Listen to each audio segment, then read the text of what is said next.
1 kilo चांदीची घंटा त्यानं महादेवाला वाहिली. एका भुरट्या चोरानं ती घंटा पाहिली. भुरट्या माहित आहे ना, कीर्तनाला येतो महाराजाची चप्पल नेतो, त्याला भुरट्या म्हणायचं. अट्टल दरोडेखोर वेगळे असतात. पूर्वीच्या काळी ते काळे कपडे घालून दरोडे घालायचे.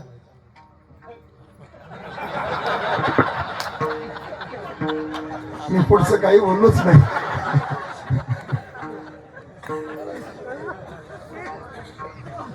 आता विनाकारण कोणी अंगावर घेणार असेल तर मला. तो भुरट्या होता. घंटा चोरायची ठरवली. मंदिरात गेला. उड्या मारल्या, घंटी हाताला आली नाही. शेवटी त्यानं विचार केला, पिंड कमरे एवढी, पिंडीवर उभा राहिलं तर घंटी हाताला येते. हातपाय धुतले, पिंडीवर उभा राहिला आणि घंटीला धरलं. घंटी टणकन वाजली. घंटी वाजली तसं पिंडीतून महादेव प्रकट झाले. जय श्रीराम. त्यानं उडी खाली. कोण आहे तुम्ही? मी तुम्हाला विचारतो, मध्यरात्री 12:30ला जंगलातला महादेव तुमच्या पुढे आला, तुम्ही ओम नमः शिवाय म्हणाल? भू तिथं तर घरी होईल. तो चोरे म्हणला, कोण आहे तू?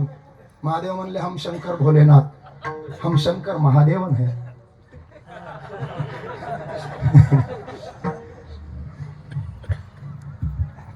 कशाला आलात? देव म्हणले, घे छंद मकरंद.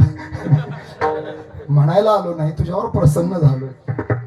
तो म्हणला, मी भक्त नाही, मी चोर आहे. महादेव म्हणले, मला काही सांगू नको. आजवर कोणी माझ्यावर बेल वाहिलं, कोणी फुल वाहिलं, कोणी साखर वाहिली, कोणी पेढा वाहिला, कोणी दूध वाहिलं, कोणी पाणी वाहिलं, संपूर्ण शरीर माझ्या पिंडीवर अर्पण करणारा तो पहिला भक्त आहे. पिंडी दिला पाव त्या पूजनी धाये देव, त्या पूजनी धाये देव, त्या पूजनी धाये पिंडी दिला पाव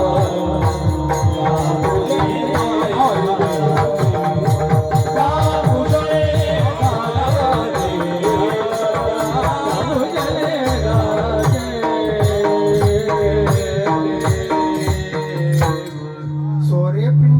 पाव त्या पूजेने धाये, म्हणून बोहळा म्हणायचं. कृपा करण्यात तत्पर आहे.